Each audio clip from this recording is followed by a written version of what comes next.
All right, welcome to my channel. If you're new, do hit that subscribe button as well as the bell, so anytime any new content is uploaded, you will be the first to find out. And as always, to my returning subscribers, much love to you guys. Do smash that like button, y'all.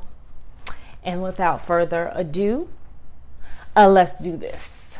To your first, what the Air Force says about the bodies. First of all, I'm going to read from the Introductory Space Science, Volume 2, Department of Physics, United States Air Force. This is Chapter 13, Unidentified Flying Objects. Now, this is what the Air Force has the students at the Air Force Academy read. Okay, so he is pulling out receipts like...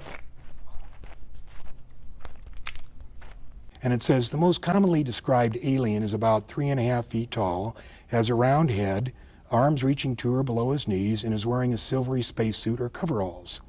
Other aliens appear to be essentially the same as Earthmen, while still others have particularly wide wrap-around eyes and mouths with very thin lips. And there is a rare group reported to be about 4 feet tall, weight of around 35 pounds, and covered with thick hair for clothing. Members of this last group are described as being extremely strong. Now, I'm not making this up. This is an Air Force. You can pick out an Air Force physics book and read this stuff. And at the end of the chapter, they go on to say, this leads us to believe in the unpleasant possibility of alien visitors to our planet, or at least of alien-controlled UFOs. Challenging mainstream archaeology. Yeah, that don't look like no mainstream archaeology. What is that? Let me just move it over to the sterile bench surface. Wow. So it's very fascinating. Wow. Besides the shape.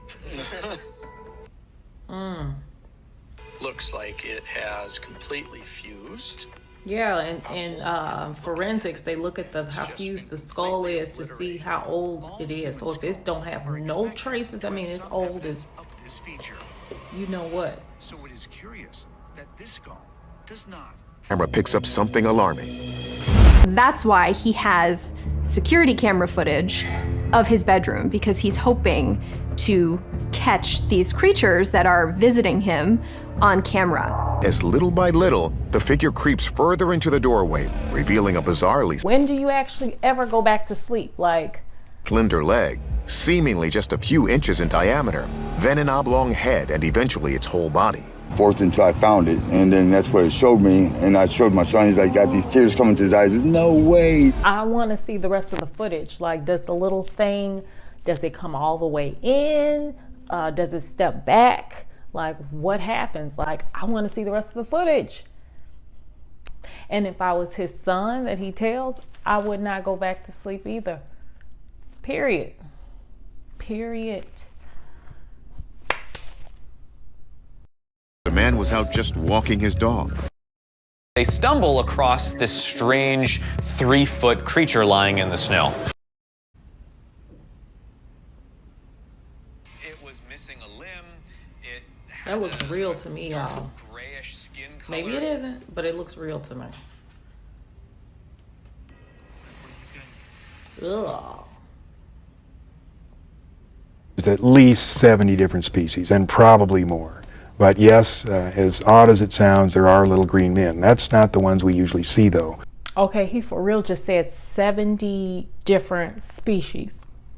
I'm trying to wrap my mind around that. Like 70, he didn't say 7, but he said 70 different species? Come again? We see the little gray ones. They're about 4.5 feet tall. And we see the ones that are called the Nordics. They're about 7 feet tall, look like us, but they're invariably blonde hair and blue-eyed. They're one of the species that we have on ice. Was he talking about Antarctica? Recovered. All religious beliefs of ancient people, they are based on some reality.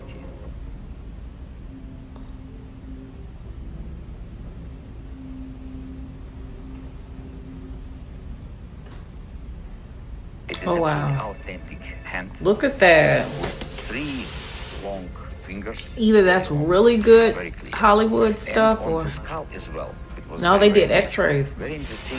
They had neither nose nor ears, only little holes.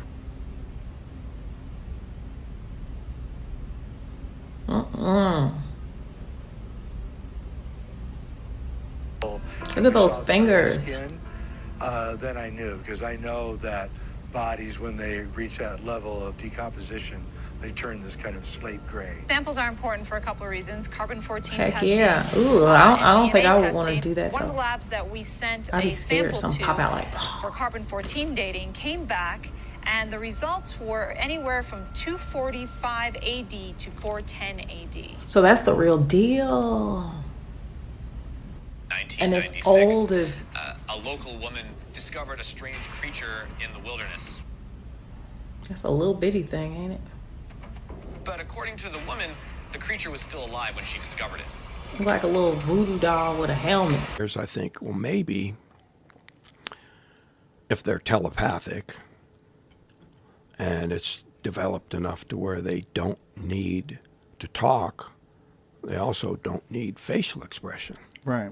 And so their ability to communicate with each other would be much richer and more complete than we have. And speech and frowns or smiles or whatever would become obsolete pretty quick. Yeah. Problems. One, that aluminum was not invented at the age when we presume this was in use. And second, it's the patina, as you noted. Yeah, that don't look like no Flintstones. Like, I don't look like nothing no caveman made. Mm-mm. And the second option is, of course, that it's not of terrestrial origin. Autopsy of An alien. Of doll. Ugh. I can totally understand why she thinks it looks like an That alien. looks so disgusting. And we can really see it when it goes around the corner. Ugh. Could you guys imagine? You can see the body Like a corn dog fused with a rat. along the entire body. This is a rat-tailed maggot. The larval stage. Just when you think you heard it all, rat-tailed maggot. Hell no. Ponds, and they have Hell these no. tail-like things that help them breathe above the water. They're in really stagnant ponds. Oh, the tail God. is a siphon that helps them get Makes you oxygen. never want to get near a And then pond, don't it? eventually they'll turn into Making me a itch. drone